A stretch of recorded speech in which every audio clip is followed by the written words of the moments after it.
Assalamualaikum warahmatullahi wabarakatuh. Perkenalkan, nama saya Trifeng Lipo Putungan, NIM 2123 1128, Prodi Sistem Informasi, kelas C. Kali ini saya akan menjawab tugas UTS Dasar Infrastruktur Teknologi Informasi. Jelaskan apa yang dimaksud dengan A. Bilangan positif signet integer, B. Bilangan bulat negatif signet integer, C. Bilangan pecahan floating point. 1. A. Bilangan bulat positif adalah semua bilangan asli yang memiliki nilai positif.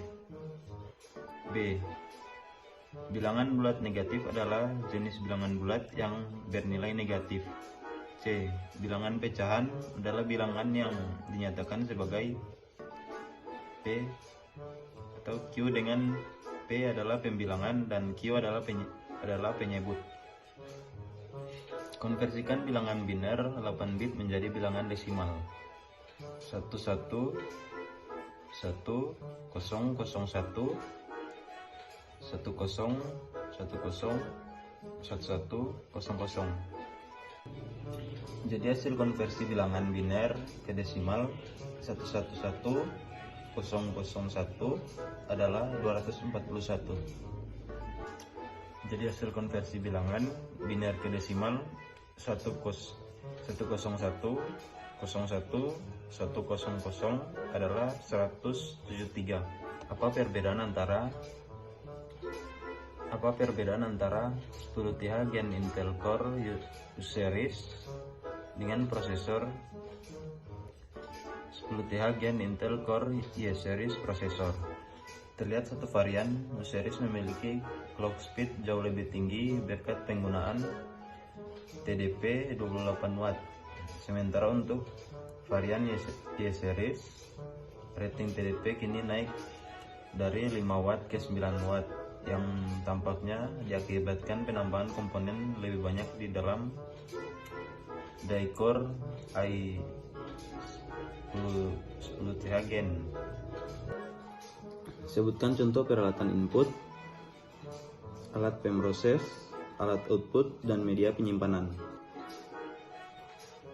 Contoh peralatan input seperti keyboard, mouse, touchscreen, stylus, trackpad, scanner, dan mikrofon.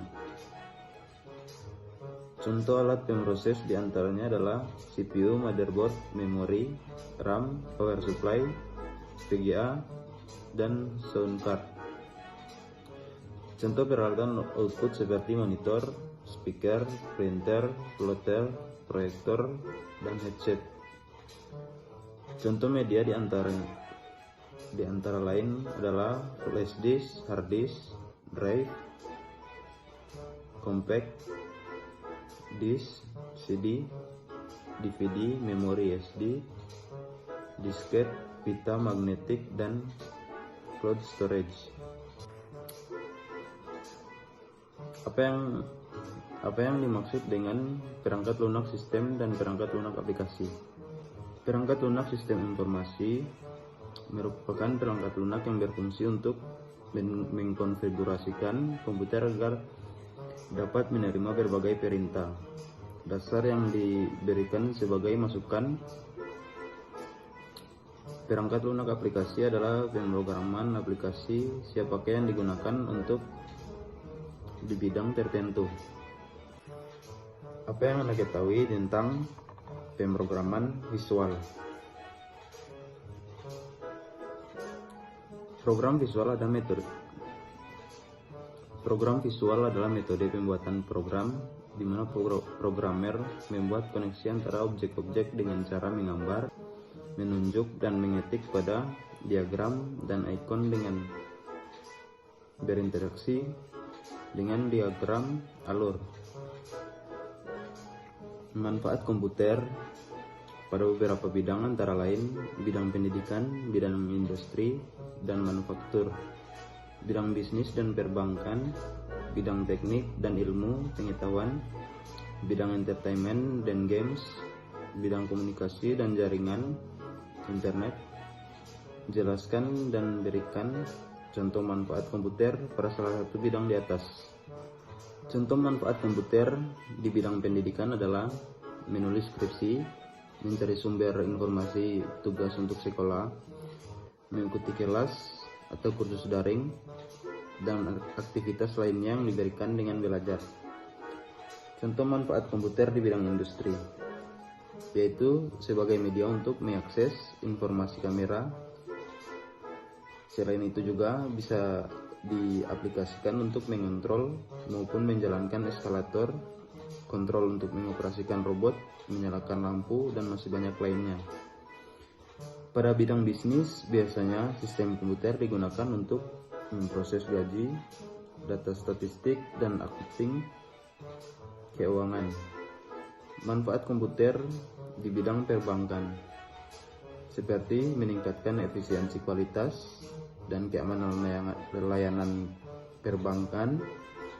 Di bidang teknik, ilmu pengetahuan komputer sangat bermanfaat untuk perhitungan yang sulit dan membutuhkan presisi yang tinggi yang tidak mungkin dilakukan oleh manusia. Di bidang entertainment, misalnya untuk membuat animasi, periklanan, setting, bahkan untuk bermain musik. Di bidang game, komputer bisa digunakan untuk permainan games 3 dimensi 3D yang dilengkapi dengan audio visual yang menarik dan memberikan special effect. Manfaat komputer di bidang komunikasi, contohnya menggunakan aplikasi meeting seperti Zoom, Google Meet, dan lain-lain. Manfaat komputer internet untuk meningkatkan komunikasi antara pengguna baik secara langsung maupun tidak langsung. Kasus etika penggunaan sumber daya komputasi di perpustakaan universitas. Deskripsi kasus perpustakaan universitas memiliki sejumlah komputer yang dapat digunakan oleh mahasiswa untuk penelitian dan tugas akademik. Namun beberapa mahasiswa terkadang menggunakan komputer ini untuk bermain game atau menjalankan aplikasi non-akademik yang membebani sumber daya. Hal ini menimbulkan konflik antara pengguna yang ingin bekerja dengan baik dan mereka yang ingin bersenang-senang. Menurut pandangan Anda, apa yang menjadi etika pengguna komputer di perpustakaan universitas dan bagaimana peraturan dan pedoman dapat membantu mengatasi masalah ini? Etika digital sangat penting dalam menjaga keamanan dan kenyamanan kita di antara menggunakan teknologi dan internet. Tanpa etika digital yang benar, kita dapat menjadi korban atau bahkan menyebabkan kerugian pada orang lain. Pedoman dan pengaturan yang dapat mengatasi masalah ini salah satunya adalah memberikan sanksi atau denda kepada mahasiswa yang melanggar peraturan.